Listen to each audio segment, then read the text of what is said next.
Journey by Victoria Lamb. My literacy journey began as a young girl. In the beginning, it was an unknown and faint path, but I read and read and read stories from mystery and crime to fantasy dragon books, until my mother caught me on several occasions at the dinner table, completely lost in a book. On those occasions, which were too many to count, I ate so fast, left that dinner table and ran upstairs to my room and back into the world of dragons and dungeons and solving crimes.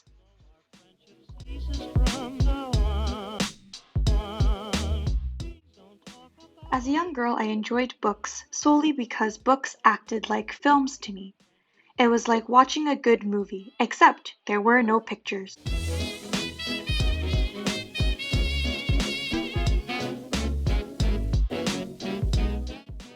I was so engrossed in the stories that I imagined how all the characters looked and acted in my mind, from Amelia Bedelia and Geronimo Stilton to Violet, from the series of unfortunate events, and Chasing Vermeer. To me, books were like another world of color, filled with magical words, magical stories, and magical characters. I read every book I could get my hands on. I attended all the book fairs at school. I even made an order every time my teacher handed us the Scholastics order form. I begged and begged my mother to give me money the next day to purchase that best-selling mystery or fantasy novel. I bought so many books from garage sales to Indigo Chapters bookstores. To this day, my father begs me to have my own garage sale and finally have some space in our garage, but I absolutely dread the idea of parting with my favorite books. I still have 4 huge boxes of chapter books.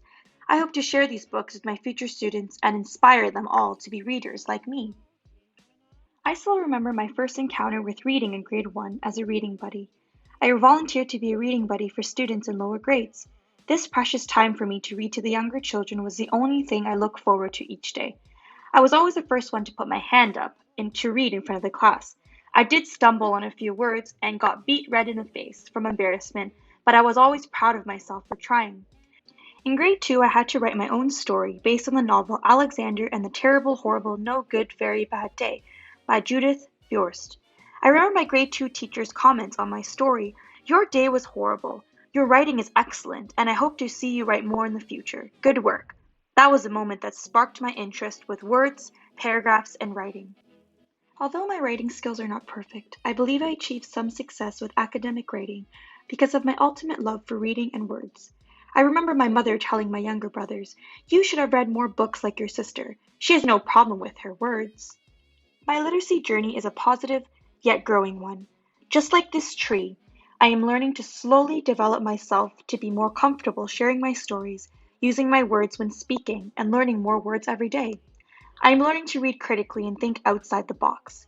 Using my knowledge of words and sentences from the numerous amounts of books I have read, I believe my literacy journey will never stop. I will continue to learn how to read articles and journals with an open mind, how to interpret the ideas, and read between the lines. I am learning to become a more proficient academic writer and hope to continue reading more mystery, crime, and fantasy novels.